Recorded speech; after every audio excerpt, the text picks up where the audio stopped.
হে মানব, তোমাকে আবার 40 দিনের জন্য জীবিত করা হলো, যাতে এই দুনিয়ার কি হাল হয়েছে সেটা তুমি দেখতে পারো। আর একটা কথা খেয়াল রাখবে, তোমাকে শুধু তোমার খাস আপনজনই দেখতে পাবে।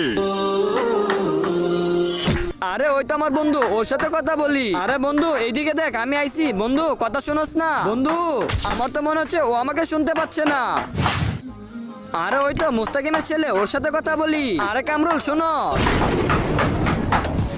আরে বাবা ভয় পেও না, এদিকে আসো, আমার কথাটা তো শোনো। আমাকে আল্লাহ তাআলা 40 দিনের জন্য জীবিত করে দিয়েছে, আর আমাকে সেই দেখতে পারবে যে আমার খাস আপনজন। আজকে দেখবো কে শয়তানকে হারিয়ে মাকে জিতিয়ে দেয়। মাকে ভালোবাসলে ভিডিওটিতে লাইক করে দিয়ে চ্যানেলকে সাবস্ক্রাইব করে দাও। আর শয়তানকে ভালোবাসলে কিছুই করতে হবে না। আর বাবা তুমি এখন আমার সবথেকে আপন, তুমি দয়া করে আমার ফ্যামিলির সাথে আমাকে দেখা করিয়ে দাও। ঠিক আছে চাচা, আসেন আমার সাথে আসেন।